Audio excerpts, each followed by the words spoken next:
La belle affaire, on devait avoir la composition du gouvernement hier et on devra attendre jusqu'à cet après-midi. Bonjour Dany Cohn-Bendit. Bonjour Thomas. Alors c'est un peu la panique sur les plateaux, on parle de quoi que limite le quinquennat est foutu avant même d'avoir commencé, Dany. Non, le petit jeune à l'Élysée a appris qu'en mai, fais ce qu'il te plaît. Eh bien voilà, On dirait du il Cabrol, fait ce qui lui plaît. Ouais, voilà. Pourquoi ? Pour la simple raison où l'histoire de vérification est vraie, donc moralisation politique, tout va bien, c'est bien.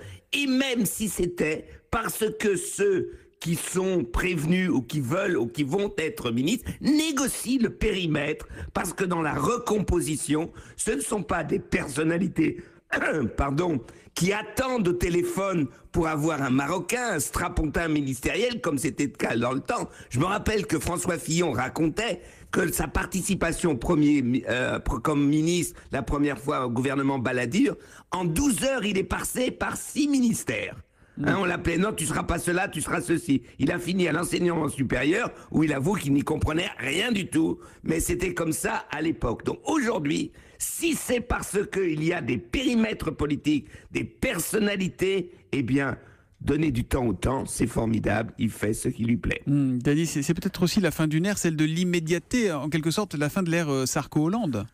Oui, c'est surtout le problème pour les chaînes et les radios en continu, c'est-à-dire qu'ils ne savent pas quoi raconter. Donc, moi j'espère que l'immédiateté du n'importe quoi va cesser. Mais pour les commentateurs, j'ai une idée.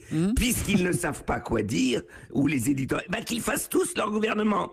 Et puis c'est comme au loto. S'ils ont 3 justes, 4 justes, et le vainqueur sera le plus lucide, celui qui a peut-être le plus d'informations, le meilleur gouvernement. Donc ça intéressera tout le monde. C'est un jeu que tout le monde pourra continuer dans sa cuisine en dînant le soir. Donc ils participeront un peu au débat dans toutes les familles. Mais Dany, vous allez peut-être me trouver un peu tordu, mais est-ce qu'Emmanuel Macron n'est pas en train de gagner une semaine de campagne sur les législatives ? Là, il occupe le terrain et voilà.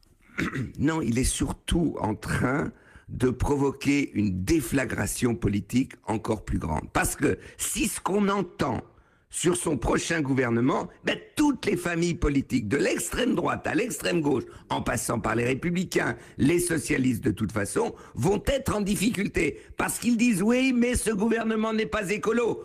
Ah, mais il y a quand même ce ministre écolo. Ah, mais ce gouvernement n'est pas ceci, c'est pas cela. Ça va être intéressant. Donc je crois qu'il est en train de continuer à faire exploser le paysage politique. Alors je l'espère.